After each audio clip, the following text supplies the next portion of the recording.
All right, folks, I got 3 stock requests here, chart requests over here from the Discord. We are back live taking chart requests over here from the chart request thread. I'm just pulling these right here from that thread. The first one's going to be HIMS. So HIMS is popping up here with a red dot this week.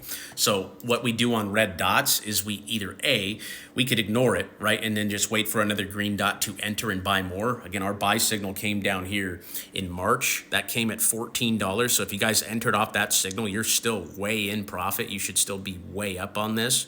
But now that we got the red dot here on the weekly, you can either, again, do nothing and then just look to buy, add to your position when you get another signal, or you could set a stop loss. I'd put it right there at 18. Nothing's broke structurally on this chart until it breaks down below that 1850 level. If that breaks, you could see some more capitulation here. But ultimately, I think HIMS is still looking good up here at 22. We'll see what this dot does. I actually bought some puts on it. So whenever I see a red dot, okay, I either want to A, set a stop loss, B, do nothing, or C, buy puts. So puts is just a way to hedge your position. So again, I bought HIMS down here at 14. I'm up. Now that I see a red dot, okay, I want to protect myself to the downside. So I buy puts.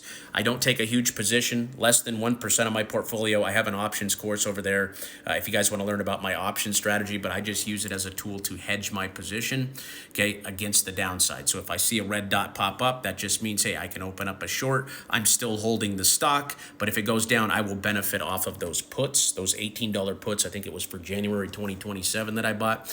And then I sell the puts when I get the green dot, and then I roll that into more stock. So it's just kind of like a flywheel strategy. Tesla, the thing I don't like about Tesla, again, we got our signal down here, our buy signal on Tesla back here in April. That came at like 350. It popped up to 460 for a nice little trade. I just don't like how close to the red zone Tesla is. So if you guys are familiar with our selling strategy, I got a free course over here too, by the way. You guys can check out the trading course. But whenever we're in the red zone is actually when we're looking to sell our assets. Okay, you can see the red dot in the red zone on the daily chart is where we look to sell. So that came right there at 490 for Tesla. This last one just came right here at that was on Friday up here at 430, and you're seeing it sell off. So I don't buy assets that are up here in the red zone. I want to buy assets like HIMS. They're in the bottom of the Fibonacci, right? This bottom, we call it the golden zone. Okay, this is where we want to buy down in here. We never want to buy up here. Okay, in the red zone. That is where we look to take profits, right? That's where we look to sell.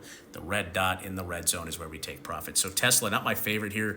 I probably would have took some profits there off that red dot from Friday. And then Coinbase is still just bouncing around here. Okay, it's still just fluctuating here, watching 160. 160 is the low from back here in March. So again, it's just not really doing anything. It's just going sideways. We're waiting for the wave to come back up here and give us a red dot.